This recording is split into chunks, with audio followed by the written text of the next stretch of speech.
What's up, y'all? We are back with another video. What type of video? We have a Halloween H2O video.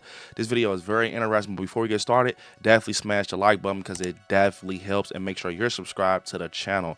So in this video is basically something I'm just finding out with the character Charlie from Halloween H2O, being that originally in the script he was going to be a copycat killer similar to Corey Cunningham. This is very interesting. I did not know this, but to get into this information comes from an article over on Screen Rant, and we got to get into it and see what was the original script with Halloween H2O. This is crazy. So basically saying Halloween H2O's killer almost wasn't Michael Myers. Before Jamie Lee Curtis had signed on a return, in an early script for Halloween H2O would have just seen Michael Myers killing people at a boarding school, similar to feature in the final film. In the end, it would have just turned out that none other than Charlie was doing the killing, as he became obsessed with Michael Myers and became a copycat killer. According to the actor Adam Handberg, as told in Halloween Daily News, who ultimately played the role, the first script he read and auditioned for had Charlie revealed as the killer. Not only that, but the real Michael Myers would have showed up at the end to show Charlie what he thinks of being ripped off. As one might imagine, it was not a pleasant visit. Between Handberg's audition and him ultimately getting a Charlie role, though things changed as Curtis came aboard, had the idea to have a copycat due to new killings attributed to Michael Myers were scrapped. Charlie was made into the horny best friend of Josh Hartnett's character, as Handberg puts it. But in the end, he was happy to get the role either way. A specter of the Michael Myers copycat concept still made it the Halloween H2O sequel, Halloween Resurrection, which was revealed that Laurie had not, in fact, killed Michael at the end of H2O, but instead, paramedics forced into Michael's clothes and mask. So to get into this is very interesting, man, and know that Charlie actually was originally going to be a copycat killer. Look, let me just say this. I feel like the copycat story in H2O would have probably did better back in that time for sure. I mean, we got the copycat killer with Corey Cunningham. And when you sit here and think about it, it's like this copycat thing was, silently a thing in the Halloween franchise. We got Freddie Harris, we got Corey Cunningham, then we had Charlie possibly being one at a point. This is insane, to push forward. He kind of, has that Corey Cunningham vibe to him a little bit. But I would have loved to see that, man. They're saying that basically Michael finds him at the end and shows him basically like who the real Michael Myers is.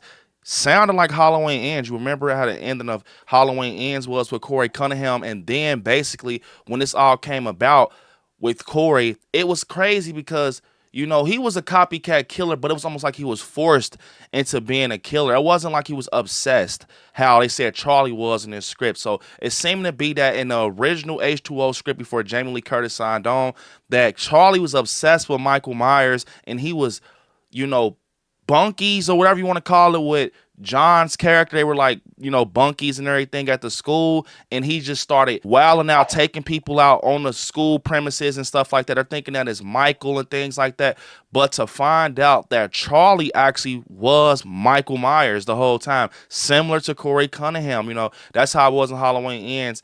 But I think people knew basically that it was Corey at a point. That's, when you sit there and think about it, it wasn't like a crazy thing like, oh, is Michael doing it? No, it was, everyone knew that it was kind of Corey, especially, with the bullies. And then Laurie Strode knew it was something else. She saw that look in his eyes. But the twist that they have in H2O seems crazy, basically saying he was so obsessed with Michael Myers and everything, he became a copycat killer. Now, like I said, once again, I didn't get the vibe that Corey Cunningham was obsessed with Michael. It was just like, I felt like it was like a connection there or something like that. And Corey Cunningham was getting bullied and things like that. They don't say too much about Charlie. They just said basically he was obsessed. He becomes, a copycat Michael Myers, taking people out on the school premises. And then at the end of the film, Michael ends up getting hands on Charlie and taking him out and showing who the real Michael is. And what's crazy is when you push forward, the next film was Halloween Resurrection. They carried that whole thing over to Resurrection with Jamie Lee Curtis's Laurie Strode or Freddie Harris. But Freddie Harris was never like, a real official copycat. He was just kind of putting a costume on to scare the people and everything and make them be a little terrified and stuff while they're in the Myers house and things like that. And when you sit here and think about it, they definitely pushed, they still did that that story a little bit. I guess they were just stuck on it, so they pushed it and merged it into Halloween Resurrection. And once they did that, it kind of seemed, you know, the copycat thing was involved, and you know, you got the people in the house, and he's taking people out the whole time. And you remember they started scratching their head at Freddy. They're like, "What the hell are you doing?" Whole time it was really Michael doing that shit in the house, and they kind of found a reveal out that Michael is real. He's in the house in Resurrection. But back to H2O, I'm just thinking about that environment. And you know, Kevin Williamson did this film actually, so it was like almost like, okay, did Kevin Williamson kind of start that copycat, you know, aspect in Halloween, really? Because Jamie Lloyd wasn't, you know, a copycat. She was just she just ended up having some type of evilness hover over her that night and things like that. But it's almost like, was Kevin Williamson the one to kick up the copycat stuff, you know? And it makes sense because he is a Scream, you know, director. He directs Scream. So that I always said that, especially when we got the Corey Cunningham, I said, it feels like Scream a little bit, like the reveal, the killer, and the who done it type of thing. Like, so Kevin Williamson, you brought the copycat stuff to Halloween, because it technically was originated in the original script of H2O, and then it got carried down to Halloween Ends. So it seemed to be that it was a little Scream twist on H2O originally. I mean, we still got that Scream vibe in H2O and that Kevin Williamson, you know, essence hovering over it. But yeah, it seems to be Kevin Williamson originally wanted to bring a copycat killer to Halloween, and now it's done got carried down a step ladder to David Gordon Green, and now people are giving Halloween Ends shit because of Corey Cunningham. Personally, I love Halloween Ends. It's a great film. I love Corey Cunningham's character. He had a lot of depth to him. Was it the right place and time for that? Once again, no. But overall, as a movie, I truly did love Halloween Ends, bro. It's one of my favorite Halloweens.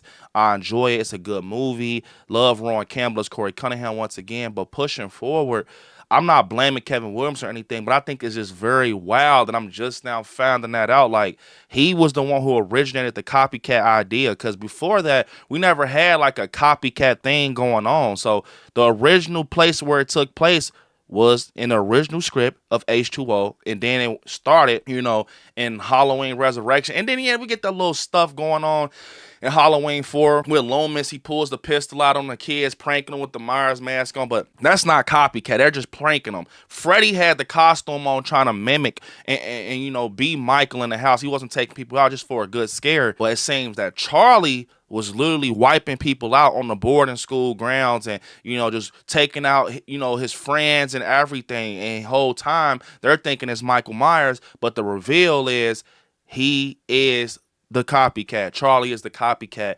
Technically, he's Corey Cunningham, if you want to say that, but Michael catches up with him in the end. Man, comment down below, guys, if you wanted, you know, to see this script with Charlie being a copycat in H2O, in the Halloween H2O movie, or would you have rather got what we got? Personally, I think it would have been cool to see, but I love how H2O is set up. All the great scenes. I love Laurie Strode in this, man. I still love that scene when she's like, Michael! And she has the axe and everything. Bro, H2O Laurie is something different. When she has that cut, it's over, bro. It's over. When she has that cut and the axe, I love the ending and everything. The mask did kind of, you know, just throw me off at times, but I did like the story with Halloween H2O, man, and her son John, you know, Josh Harnett and everything. And I loved Molly's character, Sarah. They all were great characters, man, at the end of the day. But I would like to see, you know, the Charlie thing, just because we now got the Corey Cunningham thing, but I want to see how it would be if someone's obsessed with Michael and becomes a copycat. You know, Corey wasn't. He was just involved in everything with the connection and stuff. So comment down below what you all think about this interesting theory. Unfortunately, this is the end of the video. I want y'all to hit me up on my social medias at ILIKESCARY on Instagram, ILIKESCARY_ on TikTok, Brandon Allen on Facebook, ILIKESCARY on Twitter. And yeah, you all, right there where it says subscribe, next to it, click join and become a member of the channel. I want you all to watch some horror movies. Stay scary out there. Peace. Until next time, y'all.